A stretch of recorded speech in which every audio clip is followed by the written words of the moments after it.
Non tienes. Sì. Sì, dice, se c'è qualcosa che ti contraddistingue, che tu hai sempre segnato, è che sempre... There's something unforgettable about watching a celebrity flip the script on a disrespectful interviewer. Have you ever wondered what it takes for someone in the spotlight to stand their ground so flawlessly?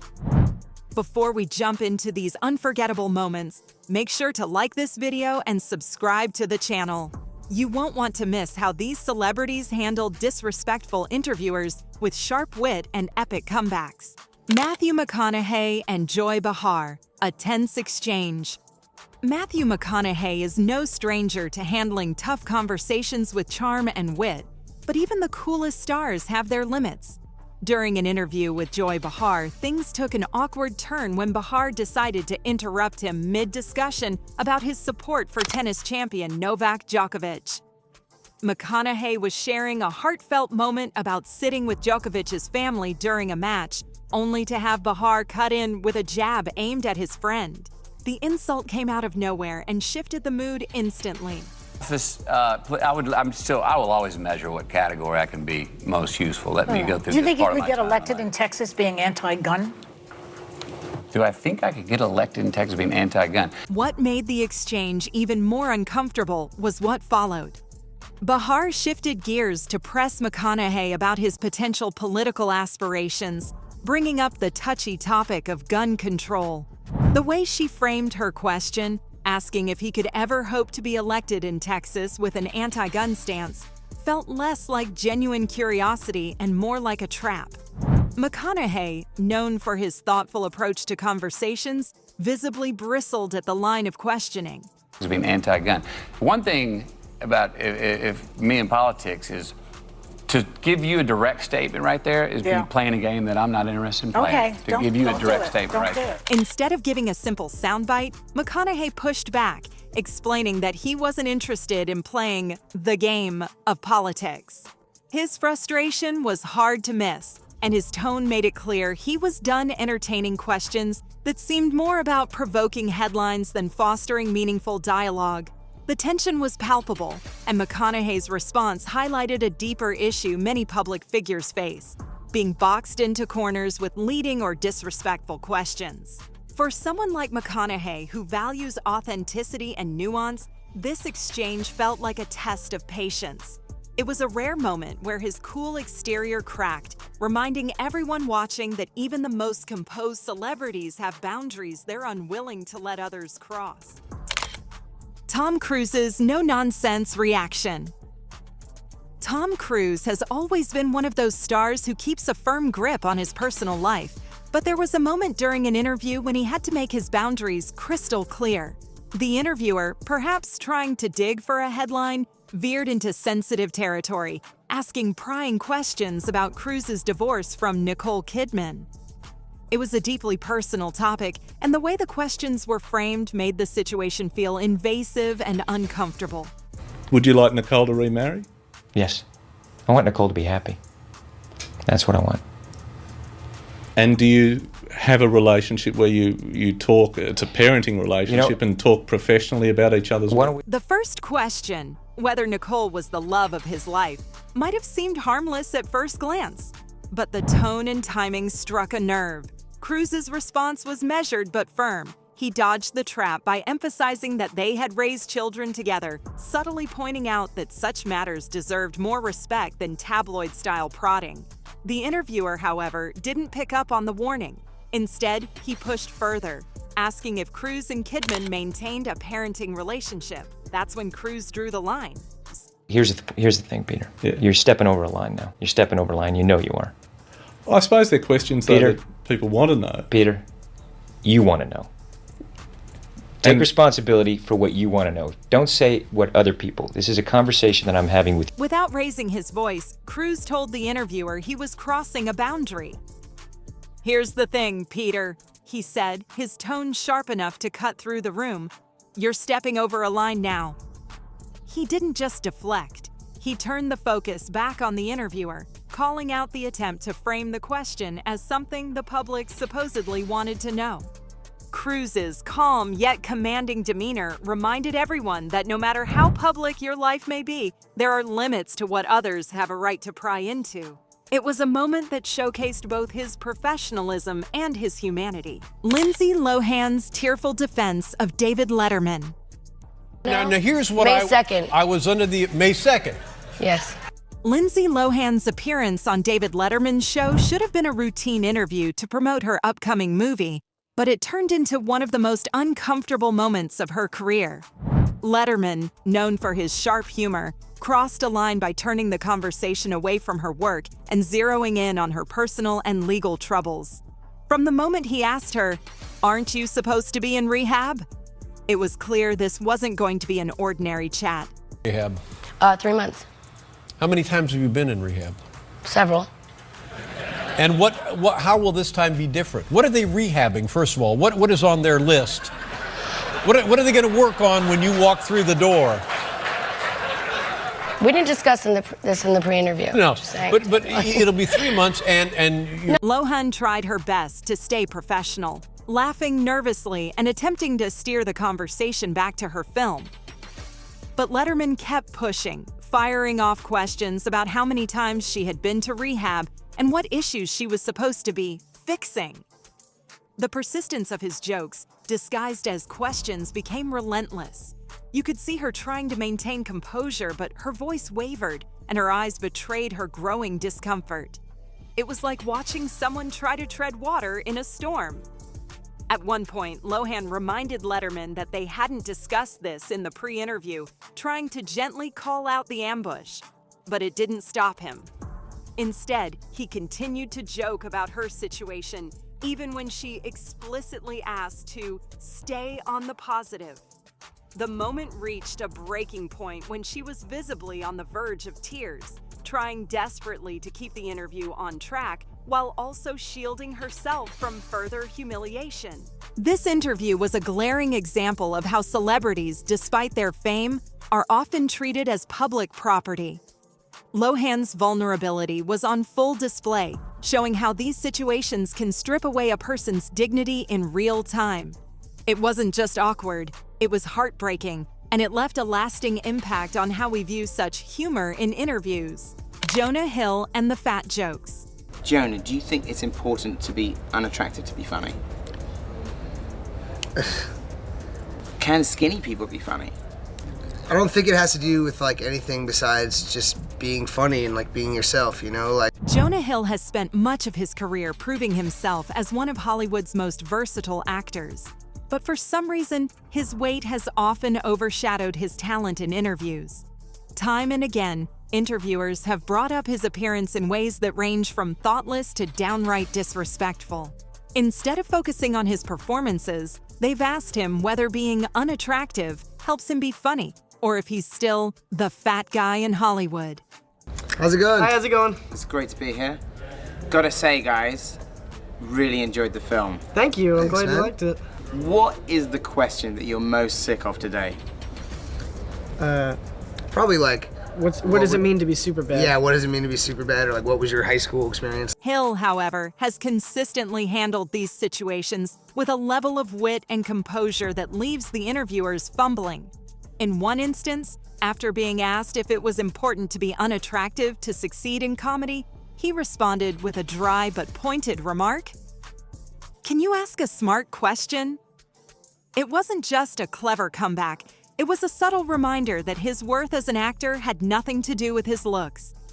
These exchanges reveal not just Hill's resilience, but also the ridiculous standards celebrities often face. Despite his success, his physical appearance seemed to remain a fixation for some, as if his accomplishments weren't enough.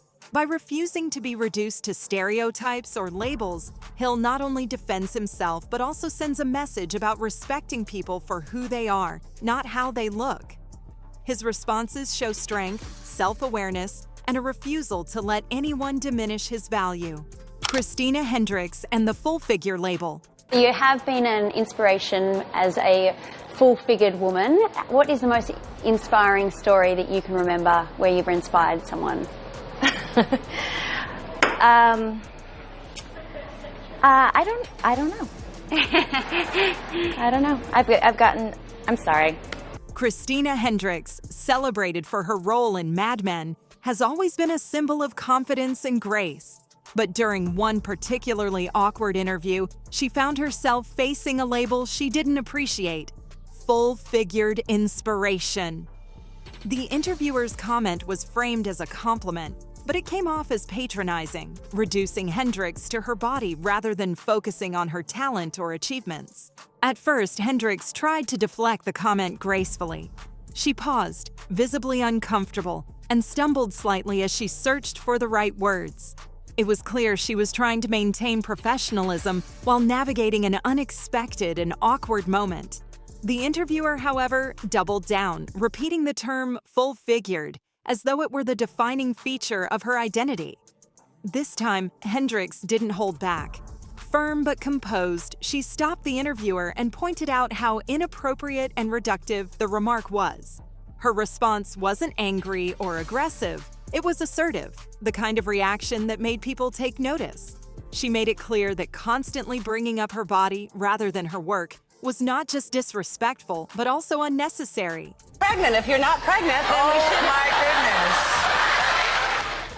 goodness. You're pregnant. You're pregnant. You are pregnant. Her reaction resonated with many, especially women who have faced similar experiences of being categorized or diminished based on their appearance. Hendricks' ability to call out the interviewer while maintaining her composure turned an uncomfortable moment into a powerful statement about self-respect and boundaries. This moment became a reminder of how often women in the public eye are reduced to their physical attributes, even when their accomplishments speak for themselves. Hendricks didn't just defend herself, she set an example of how to stand up for one's dignity in the face of thoughtless remarks. Tom Hardy's epic shutdowns. And we're an LGBT news organization, and our question is for Tom Hardy. In the film, your character Ronnie is very open about his sexuality, but given interviews you've done in the past, your own sexuality seems a bit more ambiguous. Do you find it hard for celebrities to talk to media about their Tom Hardy has a reputation for being one of the most composed and sharp-witted actors in Hollywood, and it's not just his acting that earns him respect. During interviews, he's had to handle intrusive and often ridiculous questions, and his responses have become legendary for their precision and class. What on earth are you on about?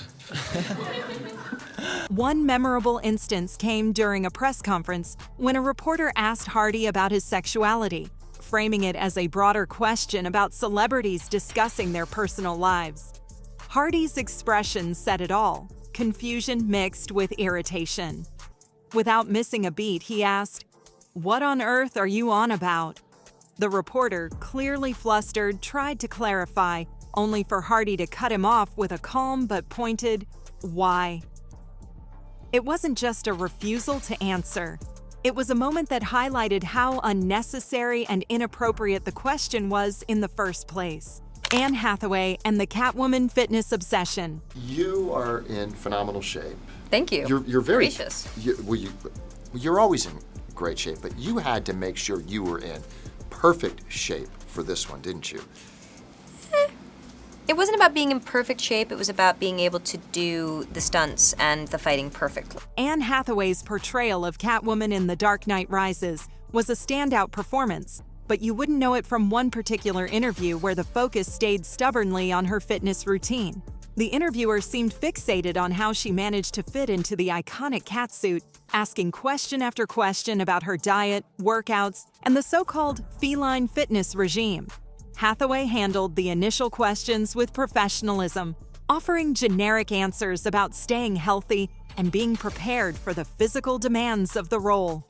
Any particular workout? Are you trying to lose weight? Well, what's the deal, man? You look great. No. No, seriously. We have to talk about this. What do you want? Are you trying to fit into a catsuit? I might be. You are? Oh. As the line of questioning dragged on, however, her patience began to wear thin. The interviewer's insistence on discussing her body rather than her performance or the challenges of playing such an iconic character became increasingly frustrating. Hathaway, known for her quick wit, eventually responded with sarcasm, flipping the conversation on its head. When asked yet again about her diet, she quipped, Are you trying to fit into a cat suit? The humor in her tone was unmistakable, but so was the underlying message. What made this moment resonate wasn't just her sharp response, it was the broader issue it highlighted. There was an actor who had poured her energy into mastering complex stunts and crafting a memorable character, yet the narrative kept circling back to her waistline. Hathaway's exhaustion with the shallow focus on her appearance spoke volumes about the pressures women in Hollywood face. Her responses became a subtle but powerful statement about priorities in the industry. It wasn't just about deflecting intrusive questions. It was about reclaiming the conversation and reminding everyone that an actor's worth isn't measured by their physical transformation, but by the depth they bring to their roles. Hathaway handled it with grace, wit, and a touch of much-needed honesty. Which celebrity shutdown has been your favorite so far? And have you seen any other interviews where stars stood their ground like this? Let me know in the comments below, and don't forget to give this video a thumbs up and hit that subscribe button for more moments like these. Gordon Ramsay's steak lesson.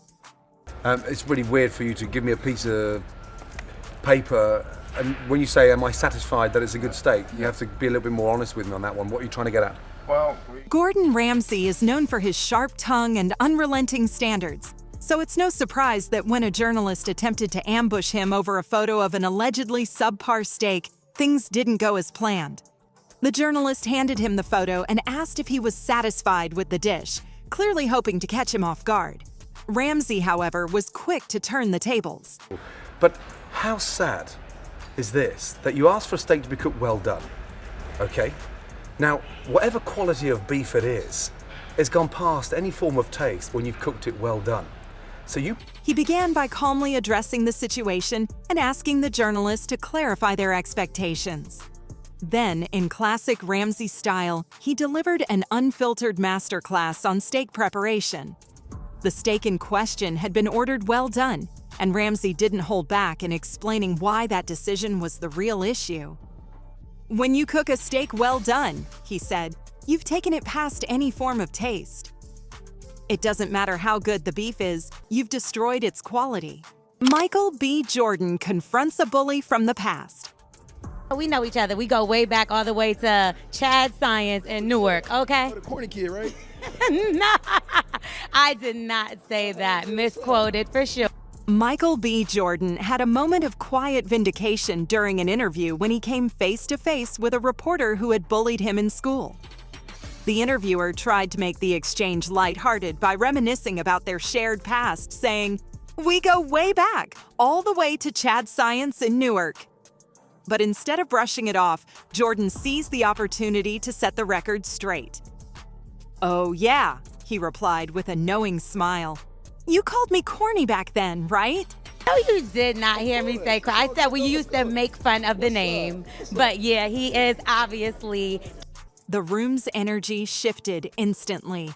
The reporter, clearly flustered, denied the accusation, stumbling over her words and claiming she had been misquoted. Jordan, without raising his voice or showing anger, kept his calm demeanor. His measured response carried a weight that needed no further explanation. The look on his face said it all. This was a moment he had waited for, not to humiliate, but to highlight the irony of the situation. Dakota Johnson versus Ellen DeGeneres. You turned 30. I did. And how was the party? I wasn't invited. Actually, no, that's not the truth, Ellen. You were invited. Dakota Johnson's exchange with Ellen DeGeneres is one of those rare interview moments that lives on in pop culture lore. It all started innocently enough when Ellen brought up Dakota's recent birthday party. With her signature playful tone, Ellen mentioned that she hadn't been invited, trying to frame it as a lighthearted dig. Dakota, however, wasn't having it. Without skipping a beat, she calmly replied, "Actually, no, that's not true, Ellen. You were invited." The air in the studio shifted as Dakota continued, explaining that Ellen's claim wasn't accurate. "Last year, you gave me a bunch of about not inviting you, but I did invite you this time, and you didn't come." Her tone was confident but never confrontational. striking the perfect balance between standing her ground and keeping the moment humorous. Ellen, clearly caught off guard, tried to recover, joking about not realizing she was liked enough to be invited. About not inviting you, but I didn't even know you wanted to be invited. Well, who doesn't want to be invited to a party? Well, I didn't even know you liked me. Of course I like you. You knew I liked you. You've been on the show many times, and don't I show like? Yeah. But I did invite you and you didn't come. What made the moment so captivating was how it peeled back the carefully curated dynamic of Ellen's show. But Dakota's response turned the tables, exposing a crack in the host's usually unflappable demeanor. As the exchange continued, it became increasingly clear that Dakota wasn't afraid to call out inconsistencies, no matter how subtle. This seemingly small interaction sparked widespread discussion, with many applauding Dakota for her calm confidence. It wasn't just a funny moment, it was a reminder that even in spaces designed for entertainment, honesty and self-assurance can shine through. Dakota's ability to handle the situation with grace while still holding Ellen accountable made it one of the most talked about interviews in recent memory. Thanks for watching. Don't forget to subscribe and stick around. Our next video dives into even more jaw-dropping celebrity moments. Click now and see how Hollywood's biggest names keep it real.